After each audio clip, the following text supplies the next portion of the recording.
with Pepon and well मैं शुरू कहाँ से करूँ इस गाने में ऑलरेडी इतने बड़े बड़े सीनियर लोग हैं सैयद साहब हैं इसमें और लॉजी सर हैं राज भाई हैं और पेपॉन है गाना बहुत ही खूबसूरत था बहुत ही लाजवाब है खूबसूरत इस गाने के लिए बेस्ट पार्ट क्या था कि एज एन एक्टर मुझे ज़्यादा सोचना नहीं पड़ा कि किसी कॉम्पोजिशन और वर्डिंग्स इतने थे कि मैं आइस बंद करता था ऊपर से लॉरी सर मेरे साथ थे आई डिड माय फर्स्ट मेरा लाइफ का जो फर्स्ट सॉन्ग था लॉरी सर ने उसको कोरियोग्राफ किया एंड आज उन्हीं के साथ मैं गाना कर रहा हूँ तो अमेजिंग जर्नी थी एंड सैयद साहब ने इतना खूबसूरत लिखा तो उसमें मुझे ज़्यादा मुश्किल मिली। सर कैसे है स्ट्रिक्ट टीचर है या एकदम लीनिएंट है? मैं बहुत मारता हूँ अच्छा सर तो कुर्सी में खड़े रह के मारता हूँ सर बिल्कुल टेडी बियर इतना लंबा है सर बिल्कुल टेडी बियर की तरह है। मैंने उनको बोला मैंने कहा आप मुझे इनका बेस्ट पार्ट क्या होता है एक आर्टिस्ट को जब आप बता देते हो ना कि ऐसा ऐसा परफॉर्म करना है कि himself is such a wonderful actor और ये आपको करके बताएंगे कि तू ऐसा कर तो I just have to copy that's it and एक एक्टर अगर इतना भी नहीं कर सकता तो फिर वो एक्टर किस बात का। और मेरा लक है ना किस पे साथ देता है you know my luck you know बहुत सॉफ्ट गाने होते हैं बहुत कम मेलोडी होता है और क्लियर वर्ड्स होते हैं यू नो तो I think I can go straight away I can you know bounce in that तो जैसे कि क्या मैं I was in the show और शो में मेरे को लगता था कि यू नो ऐसे ही कुछ करना है तो मेरे को मजा आता था बट मेरे लाइफ का पहला गाना इतना लो था ए क्या बोलती थी मेरा खट्टा मैंने बोला इसमें मैं क्या करूं ये मैं तो रिदम वाला हूं लेकिन मुझे मालूम पड़ा कि नहीं उस टाइम ये वर्ड मुझे क्लियर आ जाता है तो मेरे वो जिस्म में उतरता है और उसके बाद ही शायद मैं उसको कन्वे कर सकता हूँ अच्छे से नहीं तो वो ना खो जाता है रूप में खो जाता है लेकिन ये इतना सिंपल आता है तो I think that audience will enjoy और ये एक बार दो बार तीसरे बार तो समझ ही जाओगे कि इसकी फीलिंग्स इसके शॉट्स और मेरे एक्टर्स लोग क्या एक्सप्रेशन दे रहे हैं और क्या वर्ड चल रहे जी coming to your second actor here जो चुपचाप सुन रही है कब से प्रज्ञा मेरा ये फर्स्ट एल्बम है बट मैं बहुत शौक थी मेरे लिए बहुत लकी चांस था कि मैं इतने बड़े कलाकार के साथ काम कर रही हूँ मैंने कभी एक्सपेक्ट नहीं किया था कि मैं कादरी साहब के लिरिक्स पे काम करूँगी और ऑफकोर्स पेपॉन सिंगर तो मेरा हमेशा फेवरेट सिंगर रहा है और राज भाई से जब मैं मिली थी ना तो राज भाई इतने डाउन टू अर्थ थे ना कि मुझे यकीन ही नहीं हो रहा था कि इन्होंने इतने बड़े कॉम्पोजिशन किए हुए हैं और लॉली सर तो इतने अच्छे से उन्होंने डायरेक्ट किया है ना कि मुझे ऐसा लगा ही नहीं कि मैं शूट कर रही हूँ मुझे ऐसा हमेशा लगता था कि मैं कोई मिनी ट्रिप में आई हूँ और सर मुझे गाइड कर रहे हैं कि देखो ऐसे करना वैसे करना है और खुद को वो फील कराते थे तो मुझे ऐसा लगता था कि अरे वाह काम करने में बहुत मजा आ रहा है तो मेरा एक्सपीरियंस इज सुपर्ब था। So what is the song कर रहे थे सैया ऑनलाइन लड़की उसके बाद ही नया कॉन्सेप्ट आपको मिला तो आपके क्या थॉट्स थे इसमें? मैं बहुत लकी रहा हूँ मैं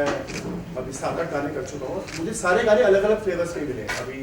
जो चित्रांगना के साथ मैंने गाना किया था बिल्कुल अलग था फिर मिक्का पाजी के साथ जो किया था बिल्कुल अलग था फिर एक और मैंने गाना किया था वो बिल्कुल अलग था ये बिल्कुल अलग है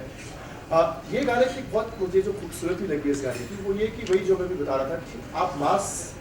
जो हर एक आदमी के दिल में क्वेश्चन होता है हर आदमी ने धोखा खाया है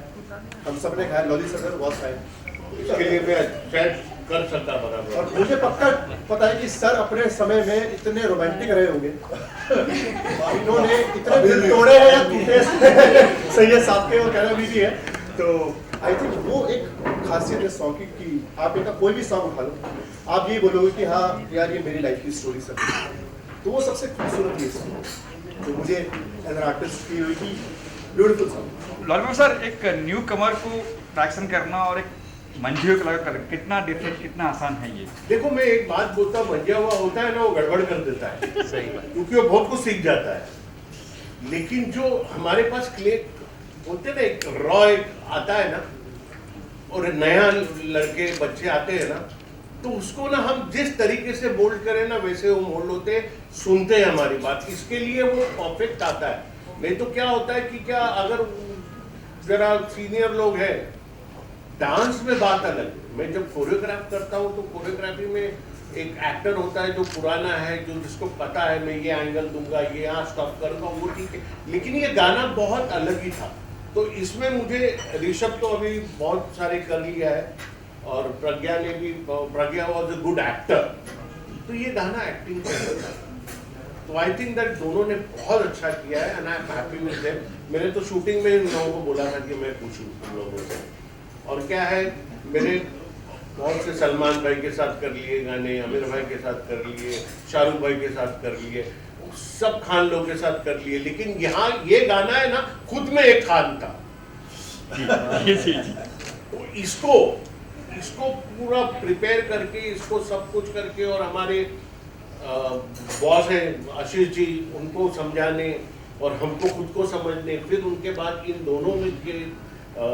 जिस्म में डालना, एक्सप्रेशंस करना, I think that it was a very easy but it was very tough for me. और जैसे प्रज्ञा ने बोला कि मुझे मालूम ही नहीं पड़ा, मैं पिकनिक जाके आ गई, तो क्या है कि वो बच्चे लोगों ने जो बोला वो किया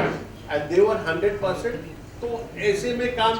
किसी को कुछ नहीं पता चला कि गाना कैसा हुआ, और ये आप लोग के साथ लॉरी सर का ये बेस्ट पार्ट है कि आप इनके साथ जब एक एक्टर जब परफॉर्म कर रहा होता है,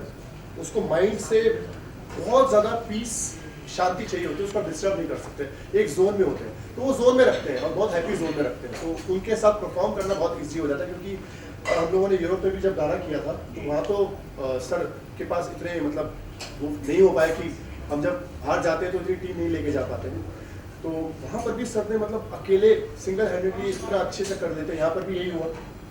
कि सर बता देते हैं कि आपको ऑन स्क्रीन ये मुझे चाहिए, और उतने ही शॉट लेंगे, आपसे एक्स्ट्रा काम नहीं करते, वो बेस्ट पार्ट होता है।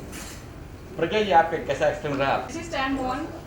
and you were predicting that he will win. It's good for me, it's good for me, ठीक है, अच्छा वो जीत गया।